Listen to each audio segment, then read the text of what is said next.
Okay. All right. Are we ready? Are we ready to go? I think we're ready to go. All right. All right.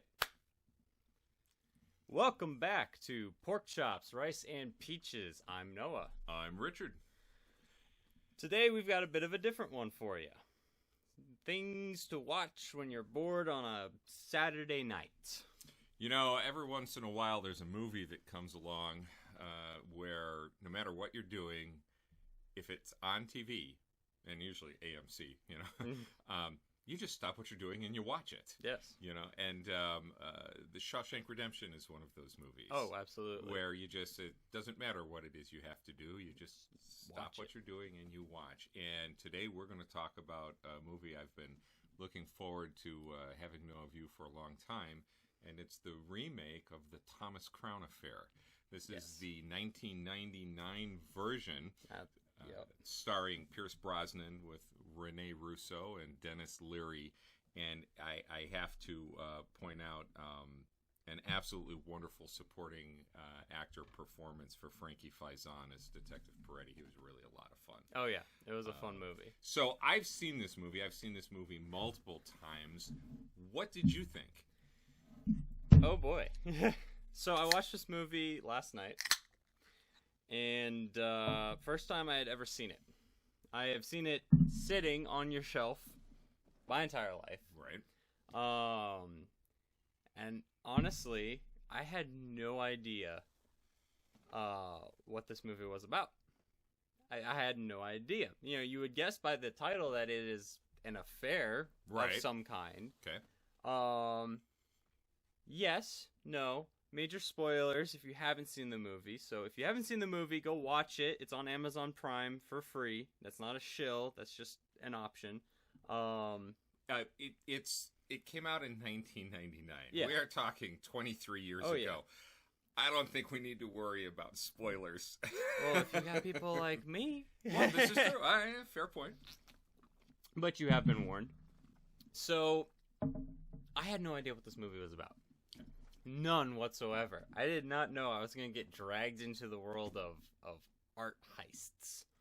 Which, if you decide not to go watch the movie, quick rundown, you've got a billionaire or multi-millionaire finance dude who is living the high life.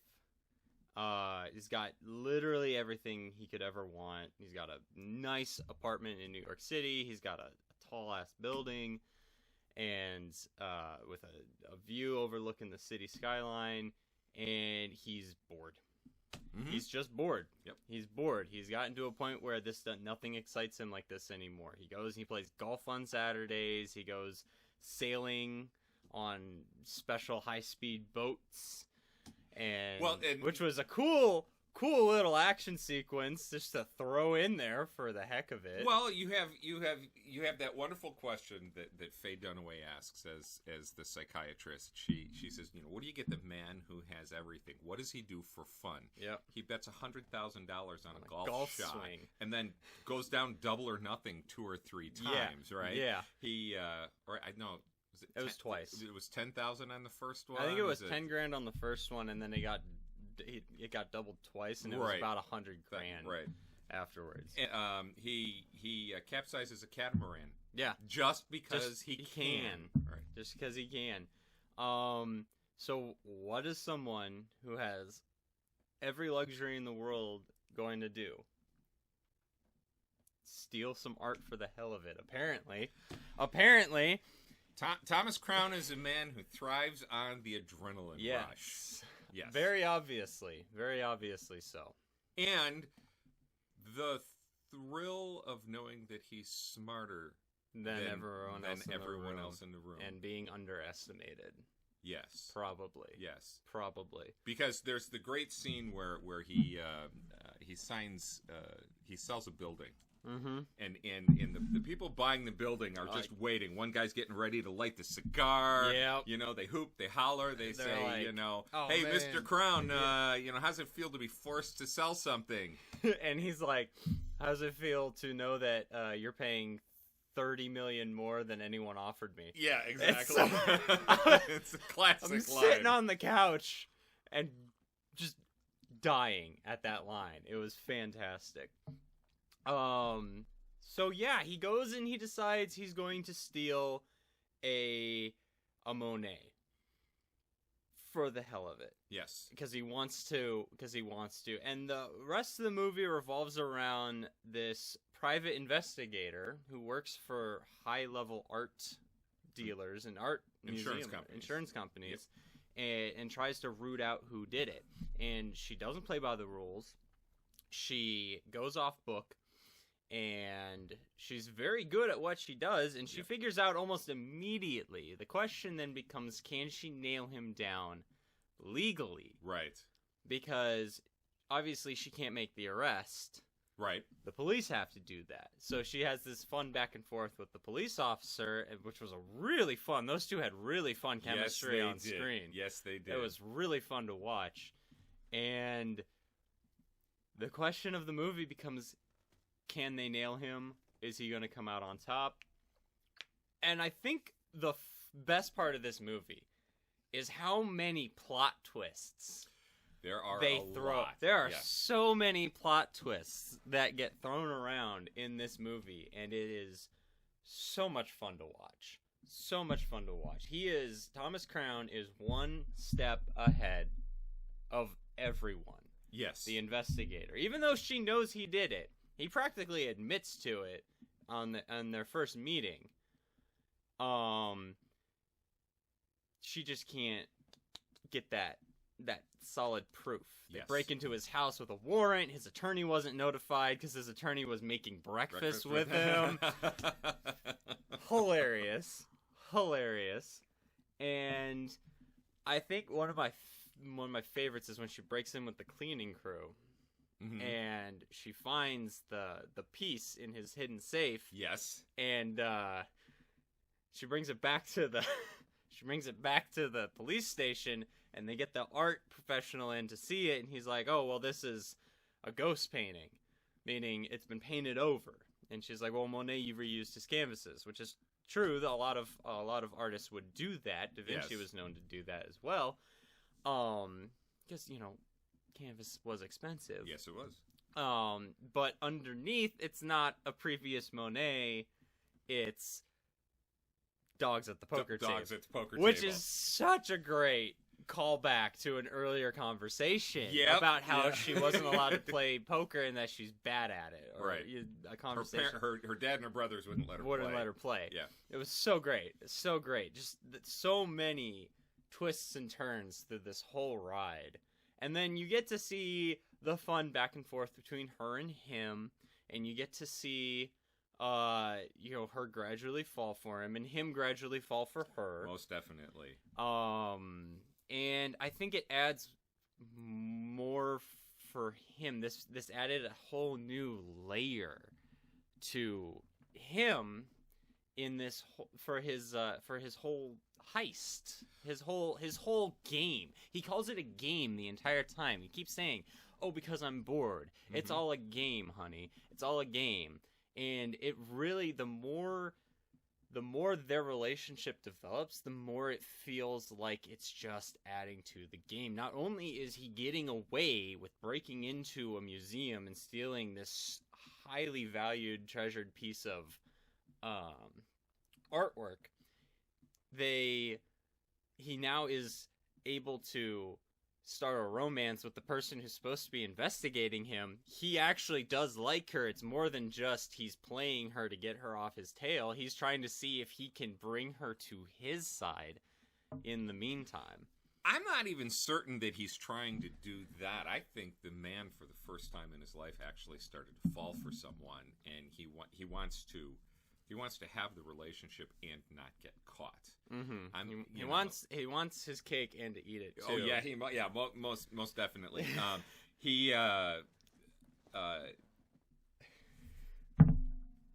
That train of thought just left the station, and I wasn't on board.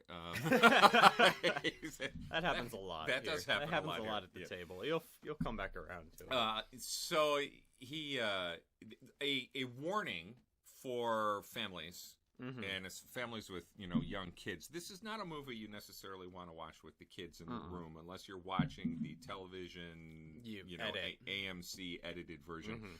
There is a fairly intense sex scene, which, interestingly enough, was mostly filmed with body doubles. And then some nudity on the island when they go on vacation. And so put the kids to bed before you watch this, or watch it on a Saturday afternoon when you've got the TV version that's edited. Otherwise, and those aren't really, that might be a minute of airtime. It's not that much of the it's not that much of the entire movie. But you certainly want to watch the edited version if you've got kids in the room, or Saturday afternoon they're out playing soccer, And the rest of the movie is pretty tame in terms of everything else going on. There's not a whole heck of a lot of swearing, and there's really no violence in this movie. No, there's really not. There really isn't. There's not violence. There's a tremendous amount of intrigue. There's a tremendous amount of tension. I think the thing about this movie that grabbed my attention the most, and when a movie can do this with me, that this is very, very well done. The music. The music, especially the use of Sinnerman by Nina Simone. And I had to go research that song and find out. So I realized what was bothering me about this when I type in the name Sinnerman Nina Simone into YouTube, right? And the picture that comes up in the start of the video is this woman smoking a cigarette. I'm like, okay, that's why she sounded like a man. 'Cause I would have sworn that was a dude singing, and so I was like, okay, I got it. What a voice she had. And so now I have a new musician to start, looking up old recordings. That dates back to 1965. Right. So I always love when it's one thing for a movie, and this is, I have a friend who does music composition for movie trailers and film production. Really? Great guy. Love him to death. He is his name by any chance Ben? No. Oh, okay. Never mind. No. Ben is the guy who did our outro music, and he actually sings. My other friend Craig, or VG Dragon on YouTube, if you want to go look him up, is strictly composer. Okay. I mean, he does have a beautiful voice, don't get me wrong, but he's mostly music composition. Gotcha. And we actually had a discussion because, he does this, and I talked to him, and we work together. He has always said, the best music score is the one you don't notice but still adds to the movie. And that's very true. It always impresses me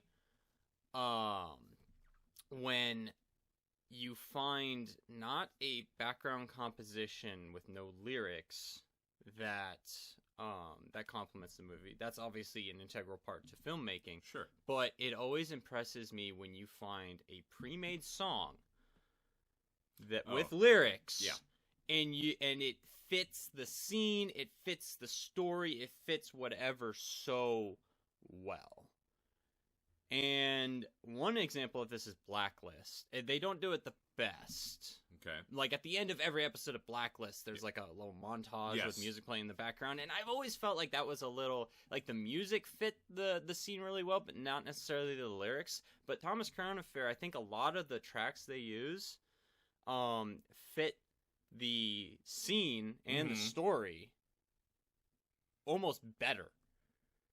And helps add. Like, Sinnerman was fantastic. It was perfect. Well, it was perfect. It's a catchy song. It's such a catchy song. Heath Ledger's A Knight's Tale does a wonderful job of incorporating music. And there's another Saturday afternoon movie we'll have to talk about because that one's just a lot of fun. So good. But back to Thomas Crown Affair before we spin off into Knight's Tale. Well, no, we wouldn't spin off into Knight's Tale, but I recently saw a movie that owned me from the opening bar of music. I mean, it was a movie that I went into that I expected to hate based on the trailers. I hated the trailers. And I only went to the movie for two reasons. One, because I knew you and I were going to talk about it. Two, Oh, yeah. because your brother invited me. He's like, can we go see this together? And I won't pass up those opportunities. Mm-hmm. I sit down and munching on popcorn, getting through the previews, 15, 20 minutes. I'm like, okay, well, is the movie I don't want to see finally going to start? And then the opening bar Yep. of Ave Maria in the Batman Yep. owned me from there just a moment. And then I sat back Next week. I sat back and I just fell into this movie. It wasn't shot the brain off consume content. No. It was just absolutely captivated and into the movie. What an incredibly powerful opening sequence. So that's the power that music has on, and that's just one of the levels that Thomas Crown Affair has going for it. Oh yeah, most definitely. It's just one level, and that's not even getting into the plot. Right. The rest of the plot. So even more spoilers coming up. Just the twists and turns at every. I already mentioned the dogs at the poker table, but we haven't even talked about Anna. We haven't talked about the big plot twists at the end. Well, so and I haven't even mentioned one of my favorites. One of the little details. Yep. As he's setting up for the heist, and he's got this thing meticulously planned out. He's hired a shell mercenary company to take the fall for him, which, fun breaking and entering sequence, he throws them under the rug, outs them to the police, all to hide his involvement. And one of the things that I noticed is that in the beginning, he goes to the museum, and he's eating his croissant, and he's looking at a painting, and it has nothing to do with the rest of the plot. It's his haystacks. It's that sweeping field of haystacks. Yes. It's not the one that he steals. I love my haystacks, Bobby. Yeah. It's not the one he steals, and it's just another level of where this guy is at. Complete misdirection. Because who's going to look? What police officer is going to look at this millionaire who comes to this thing often? He might be a suspect, but he's totally engrossed by this haystack painting. He doesn't even pay attention to it. It's brought up. Right. You know, he's like, it's okay. I like my haystacks. Like, he shows no interest in the painting that he steals. It's just so many layers and levels this guy is playing on. And so we probably shouldn't spoil the end of the movie, probably the greatest misdirection in the history of movies. Good. Right? It's so good. And Anna's involvement in that. But there's one aspect of the movie that no matter how many times I see it, I can't let this one go, and it just drives me nuts. Oh. He hides the briefcase underneath a bench, and the briefcase is designed to look like it's a third leg of the bench. Yes. Right? Okay. Opens up the briefcase, puts the picture in, folds it. Yeah. Drives me. I don't know what they're thinking, because I'm watching it with my wife, and she's like, "Wouldn't that fold? Wouldn't the frame be broken? Wouldn't this be?" And I'm like, I don't know. And in the Internet Movie Database page on this movie, they list that as one of the gaffes, one of the goofs, rather. Yeah, one of the plot holes. One of the mistakes. So I'm not the only one, which just drives me crazy. No. But I that's the only one. They list a whole bunch of other things about camera angles and the truck out in front, and I was just like, please let that one go. But this one was huge. This one was almost that was pretty big. Too distracting. That's a breaks the fourth wall distraction. And that's a bunch of writers sitting around a room not being able to figure out how to pull that one off. Yeah, just give them a bigger briefcase. Or I don't know. It's just, but if that's my biggest complaint, I mean, right, really, how bad is it? How bad is it? Right. How bad is it? So, man, and the entire subplot where she's trying to get in his head, trying to figure it out, and she realizes that he's got this too locked down. Yes. And she has to finally concede and admit that she's not going to be able to catch him. Yep.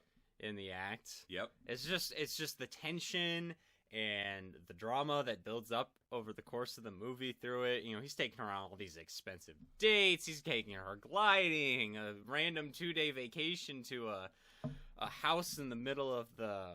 He's got an island. Yeah, he's got an island somewhere. To have that much money that you could, you know, up and go.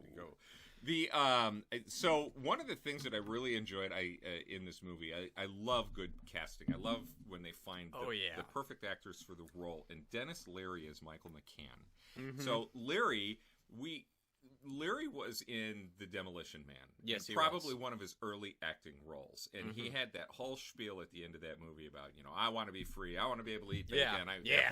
I want freedom speech, right? Yeah. And I He's think living with the rat people and... Oh yeah, well I think I mentioned Rat burger? to you that he was probably the perfect person to deliver that role. I mean, it was just as part of it. It fits his comic style. Yes. Here we see him where he is absolutely fantastic as this lonely, dedicated police detective, divorced.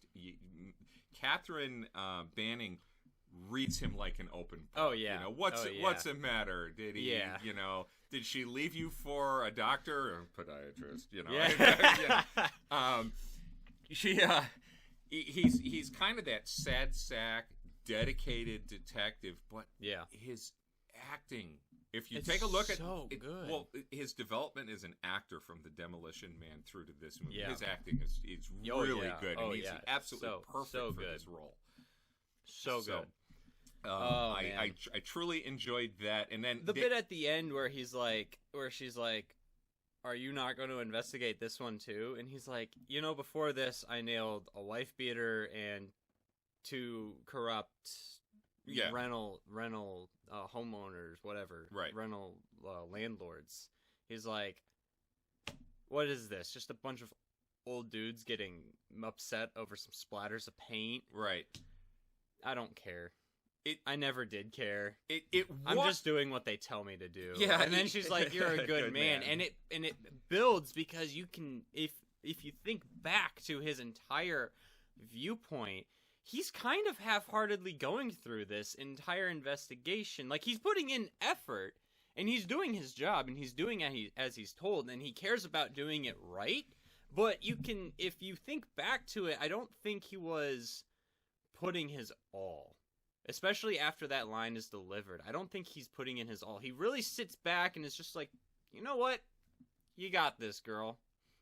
Well, yeah, you see where he does care when she goes into the house and she gets it, and he asks her, you know, have you heard of the Constitution? Yeah. You know about the Bill of Rights, and she's like, "I'm not a cop."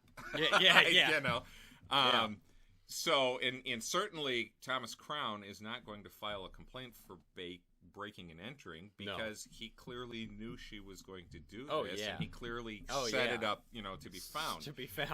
And which is just an absolute classic misdirection. But I never really thought of his character that way, of never caring from the beginning.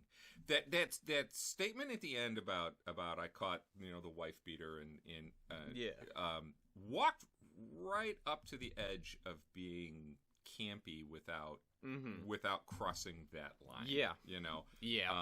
But yeah, he does have a good heart. He does care about his job, and probably spends just a little bit too much time on it. That's why he's single. He's divorced. Yeah.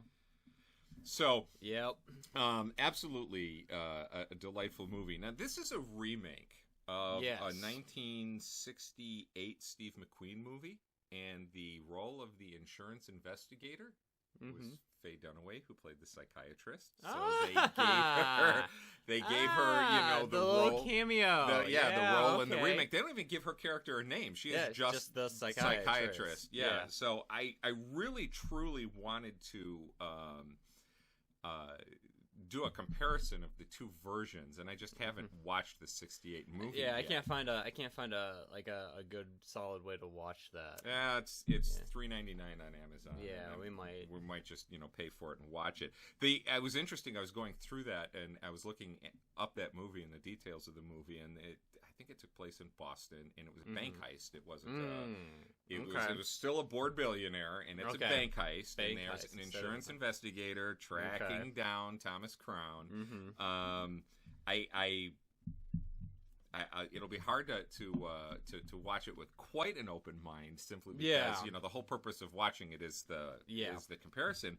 But I did notice in the cast Yaphet Kotto, who is one of my favorite actors. Yaphet Kotto is we're really well, you weren't a big fan of, or you haven't watched a lot of Homicide: Life in the Streets. So he played G in Homicide. Fantastic TV series. Okay. I very definitely recommend that you watch it. Yeah. Live and Let Die. He was Kananga. Oh, okay. Mr. Big. Okay. He was an Alien. He was in the original Alien. He was in a space crew there. Okay. And then yep, piecing it together now. Right, okay, and he was in The Running Man, the Schwarzenegger movie. Oh, really? Yeah, and his character was proof that there are some people who shouldn't wear spandex.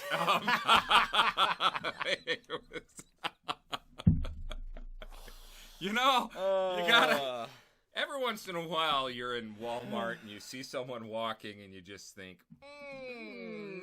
not a good fashion choice. Well, he collected his paycheck and he did what he was supposed to do on screen, but, okay, much better suited for a suit and tie than... Noted. Yeah. Noted. Noted. Things that I notice when I watch a movie. So, the Thomas Crown Affair, a movie you should watch on a Saturday afternoon, 1999. You could find it on TV. You can find it in the $5 movie rack at Walmart. That's not to say it's a bad movie. No, not at all. It's just at that point. Yeah. And then,